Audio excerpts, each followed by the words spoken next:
Gregor Mendel, the silent father of genetics. The summer sun of 1822 rose gently over the rolling fields of Heinzendorf, a small village in what is now the Czech Republic. In a modest farmhouse, a boy was born to peasant farmers. His name was Gregor Johann Mendel.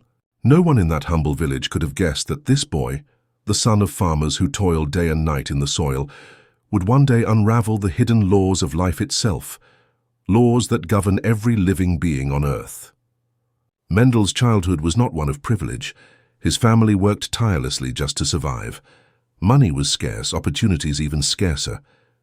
But young Gregor had something that no hardship could take away, a burning curiosity about the world around him. As he worked in the fields, planting and harvesting, he would look closely at the plants. Why were some peas green while others were yellow? Why were some flowers tall and others short? Why did certain traits pass from parent to child, while others seemed to vanish? These were the silent questions of a boy whose heart burned with wonder, the struggles of a scholar. As Gregor grew, he pursued education with a passion that bordered on obsession, but life tested him brutally. His family could barely afford to support his studies. He often went hungry, living with uncertainty about whether he could continue schooling.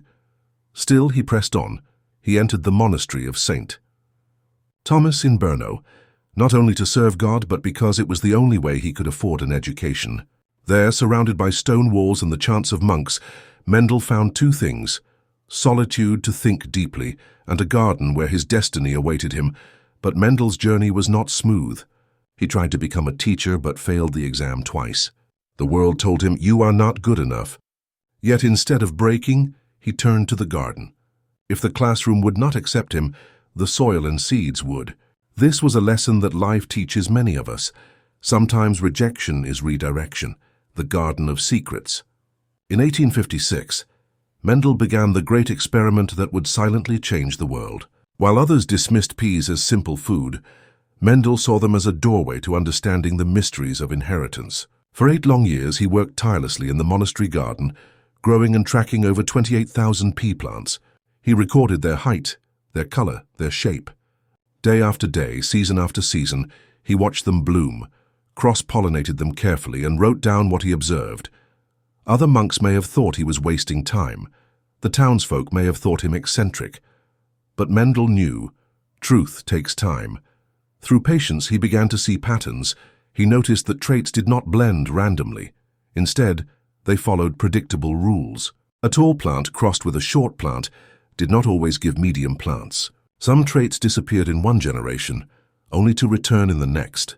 He called the invisible factors that controlled these traits elements, what we now call genes. Mendel had discovered the laws of inheritance, the foundation of genetics, but the world wasn't ready to listen. Rejection and silence. In 1865, Mendel presented his findings at a small scientific society.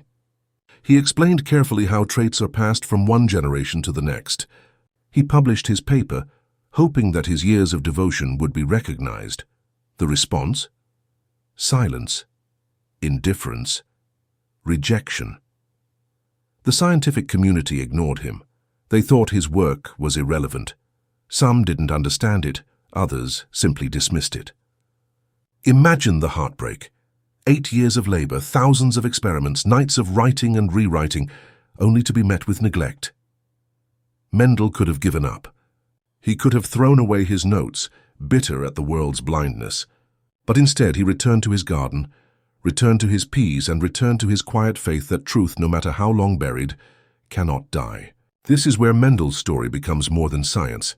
It becomes life itself. How many times do we feel ignored, overlooked, forgotten? How many times do our efforts seem wasted? Mendel's life whispers to us, keep going.